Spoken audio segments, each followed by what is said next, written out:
SpaceX lands rocket successfully. SpaceX, a private American aerospace company, has successfully landed a rocket on the landing pad at Cape Canaveral, Florida.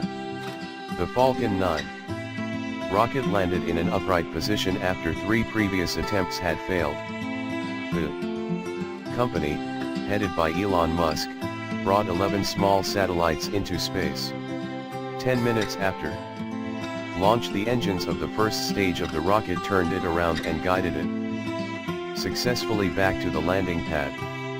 Months earlier, the company tried to land a rocket on a platform in the Atlantic Ocean, but failed. The successful landing of the Falcon 9 rocket was not the first such feat. Blue Origin, headed by Amazon boss Jeff Bezos, also landed a rocket successfully. However, the SpaceX landing was a much more complicated. The rocket was bigger and flew higher up into space. The SpaceX rocket landing is a big step forward for future space missions. Up to now, the first stages of a rocket fell back to Earth and couldn't be used again. Reusable rockets that can bring people into orbit or to a space station would strongly reduce the cost of space missions.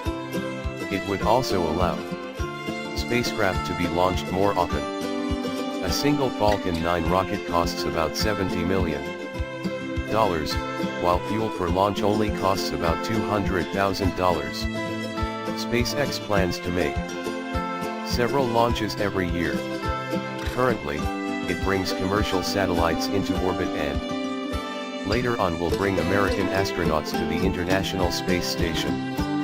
Blue Origin and SpaceX are competing for the leading role in private space exploration.